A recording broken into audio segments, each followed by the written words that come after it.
আসসালামু আলাইকুম প্রিয় শিক্ষার্থী, সম্মানিত অভিভাবক এবং শুভাকাঙ্ক্ষী যারা রয়েছেন মেহেদি কেমিস্ট্রি একাডেমির। আমরা আজকে অত্যন্ত আনন্দিত। আমাদের দুই শিক্ষার্থীকে নিয়ে আমরা একটি ভিডিও করছি, যে ভিডিওতে আমরা বেশ কিছু গুরুত্বপূর্ণ কথা শুনবো এবং আমাদের এই গর্বিত শিক্ষার্থীদের সাফল্য সম্পর্কে আমরা জানবো। প্রথমে আমি পরিচিত হতে চাই। আসসালামু আলাইকুম, আমার নাম আবিদ মাহবুব বাড়ি। আমি বুয়েট ভর্তি পরীক্ষায় এবছর 20তম স্থান অধিকার করেছি। আদাব সবাইকে, আমি অমিত সরকার।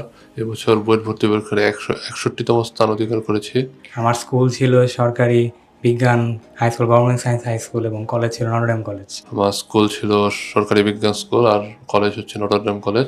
বুয়েট ভর্তি পরীক্ষা ছাড়া আর তুমি কোথায় কোথায় এবছর কোয়ালিফাই হচ্ছে? আমি সিকের বুয়েট ভর্তি পরীক্ষায় 32তম স্থান অর্জন করেছি এবং সাতক্ষীরা মেডিকেল কলেজে চান্স পেয়েছিলাম, সাথে বিওপিএমআইএসটিতেও চান্স পেয়েছিলাম। বুয়েট ভর্তি পরীক্ষা ছাড়া প্রথমে বিউপিতে 137তম হয়েছিলাম, তারপরে জাহাঙ্গীরনগরে চান্স পেয়েছিলাম, এরপর হচ্ছে সিকের ওয়েট, এরপর হচ্ছে বুটেক্সে চান্স পেয়েছিলাম। বুটেক্সে কততম হয়েছে? বুটেক্সে 74তম হয়েছিলাম। তো আমরা নিশ্চয়ই দেখতে পাচ্ছি বা জানতে পাচ্ছি যে আসলে আমাদের দুজন শিক্ষার্থী শুধু চান্সই পায় নাই, তাদের পজিশনগুলো খুব কাছের দিকে। আমি দুজনের কাছ থেকে জেনে নিব যে আসলে তোমরা মেহেদি কেমিস্ট্রি একাডেমির সাথে অমিত, তুমি কতদিন থেকে যুক্ত আছো বা কোন ক্লাস থেকে? আমি একদম শুরু থেকে তথা ক্লাস 9 থেকে যুক্ত ছিলাম, একদম শেষ পর্যন্ত ছিলাম আর কি। আমি অমিতের মতো ক্লাস 9 থেকেই যুক্ত ছিলাম, ইন্টার মডেল টেস্ট পর্যন্ত। আসলে ওরা দুজনই হচ্ছে একই স্কুলের স্টুডেন্ট এবং তারা আমাদের যে মেহেদি কেমিস্ট্রি একাডেমি সেখানে একই ব্যাচে একই সাথে পড়তো।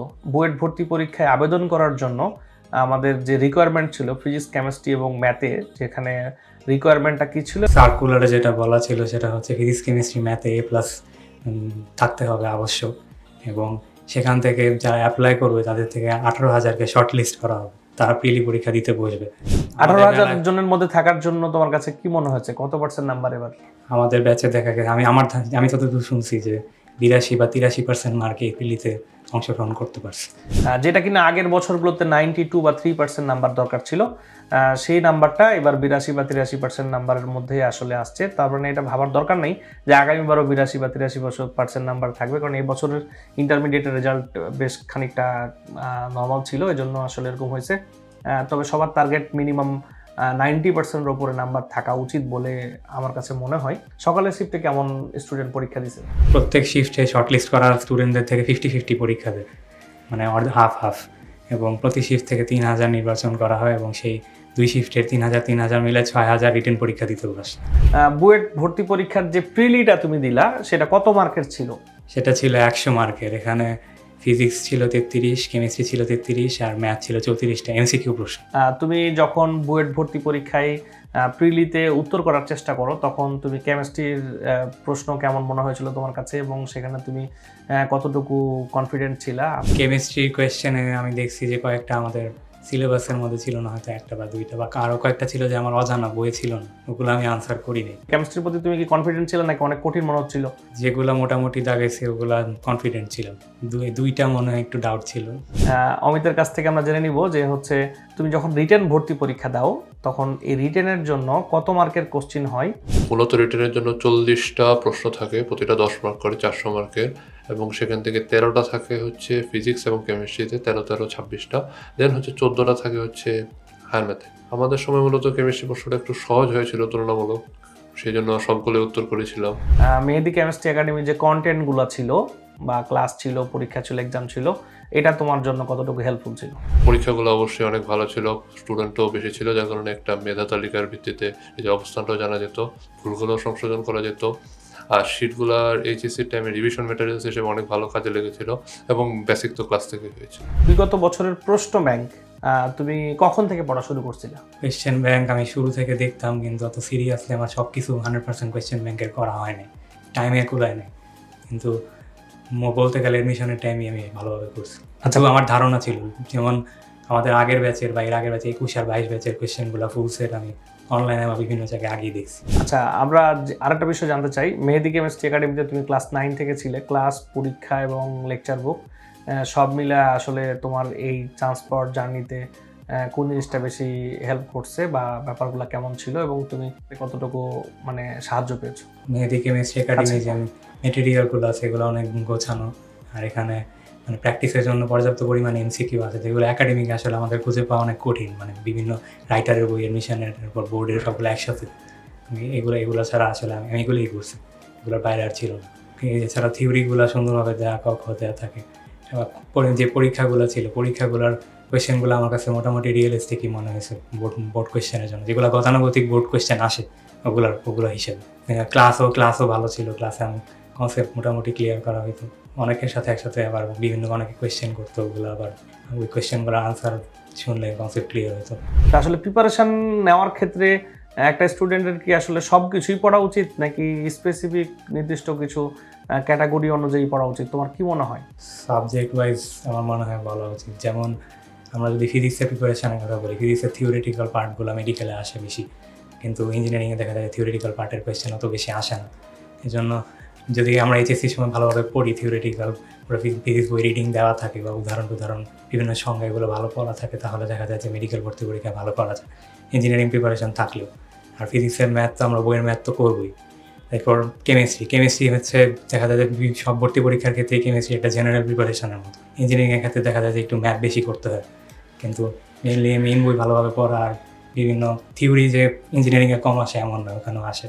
জন্য মুখস্থ টাইপের জিনিসও কেমিস্ট্রি পড়তে হয়।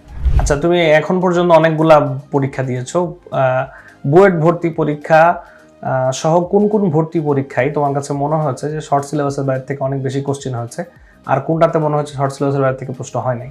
অনেক বেশি কোয়েশ্চেন কোথাও হয় না, কিন্তু মেডিকেলে শর্ট সিলেবাসের বাইরে অবশ্যই প্রশ্ন ছিল, ওগুলো তো বলাই থাকে যে মেডিকেল। তোমার কি মনে হয় যে বুয়েট ভর্তি পরীক্ষার জন্য বা ঢাবি ভর্তি পরীক্ষার জন্য শর্ট সিলেবাসের বাইরের পড়ালেখাগুলোকে কি অনেক বেশি গুরুত্ব দেওয়া উচিত?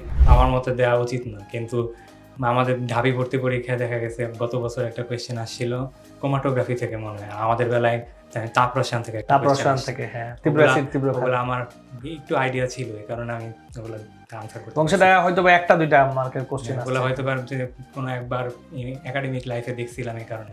অমিত সরকারের কাছে চলে যেতে চাই। মূলত ক্লাসে যেগুলো ফলো করা হয়, তারপর হচ্ছে মেটেরিয়ালসগুলোতে যেরকম ক্যাটাগরি ওয়াইজ সাজানো থাকে, তারপর হচ্ছে প্রশ্ন ব্যাংক, এই তিনটা মিলিত হবে যে টাইপগুলো আছে ফার্স্টে ওগুলো কভার করা উচিত। দেন বইয়ের যে টাইপগুলো থেকে প্রশ্ন আসে না বা কম আসে, ওই টাইপগুলো একটু দেখে রাখা উচিত, কারণ যে কোনো সময় প্রশ্ন দিয়ে দিতে পারে। সেই জন্য সবচেয়ে ভালো হয় স্ট্র্যাটেজি ফলো করে পড়লে, যে কোন পড়াটা আগে পড়বো সেটা বুঝে আগে পড়লে এবং কোন পড়াটা পরে পড়বো।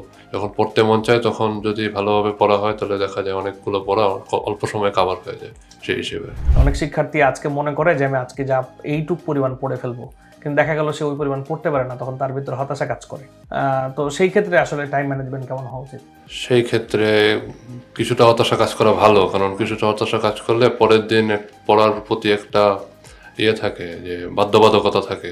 সেক্ষেত্রে দেখা যায় পরের দিনের যে টার্গেট সেটা ফিল আপ করা হয়, আগের দিনের টার্গেট একটু কিছুটা হলেও করা হয়। তবে যেগুলো বাকি থাকে সেগুলো লাস্টে ফ্রি টাইম পেলে পড়ে ফেলা উচিত। খুবই স্বাভাবিক একটা প্রশ্ন কথা, যে উত্তর যে মানুষ হিসাবে আসলে আপ ডাউন থাকবেই। তাহলে যে সকল শিক্ষার্থী জুনিয়র যারা আছো, যারা কোনো কারণে পরীক্ষায় অনেক সময় খারাপ করছো, তাদের ক্ষেত্রে পরামর্শ হচ্ছে যে তোমাকে এটা রিকভার করতে হবে। বাট এই রিকভার করার কোনো টিপস আছে নাকি তোমার কাছে? যদি কোনো একটা টপিকে পিছিয়ে পড়ি, তাহলে যদি অলরেডি একটা রুটিনে থাকি কলেজের, বা দেখা যায় যে এডমিশনের সময় কোচিংয়ে একটা রুটিন ওয়াইজ উইকলি পরীক্ষা আমরা যদি দিই, তখন যদি পিছিয়ে পড়ি, তাহলে উচিত হবে যে ওই রুটিনটাই ফলো করে যাওয়া। আর যে যতটুকু পিছিয়ে গেছি বা আগে থেকে গ্যাপ ছিল, ওগুলো পরবর্তীতে দেখা যাচ্ছে টাইম পাওয়া যায় ওটা কভার করার মতো সম্ভব, যদি দুই একটা টপিকে বা একটা চ্যাপ্টারে কিছু একটা সমস্যা থাকে। কিন্তু যদি অনেক বেশি গ্যাপ করে যায়, তাহলে আসলে কঠিন হবে এটা কভার করা। আমরা বেশ কিছু চমৎকার উত্তর পেয়ে গেছি অমিত সরকার এবং আবিদ মাহবুব বাড়ির জন্য। আমরা আশা করছি আমাদের এই উত্তরগুলো জুনিয়রদেরকে কিছুটা হলে হেল্প করবে। এছাড়াও যে সকল শিক্ষার্থী এই ভর্তি পরীক্ষায় ভালো করার জন্য কোনো কোয়ারি বা কোনো কোশ্চিন এর উত্তর জানতে চাও, তারা এই ভিডিওর কমেন্ট বক্সে কমেন্ট করলে ইনশাল্লাহ আমরা যথাসাধ্য তাদের কাছ থেকে বা এরকম আরও অনেক সফল শিক্ষার্থীদের কাছ থেকে উত্তর নিয়ে তোমাদেরকে তার সমাধান দেওয়ার চেষ্টা করব। সবার জন্য রইল শুভকামনা। আমরা এই ভিডিওর মাধ্যমে অমিত সরকার এবং আবিদ মাহবুব বাড়ির দুজনের জীবনের জন্য অনেক শুভকামনা জানাই। তারা যাতে ভবিষ্যতে এরকম সাফল্য আরও বয়ে আনতে পারে, দেশ ও জাতির কল্যাণে কাজ করতে পারে। তাদেরকে অনেক অনেক ধন্যবাদ। যারা এই ভিডিওটি দেখবে তাদের সবাইকে ধন্যবাদ। আসসালামু আলাইকুম।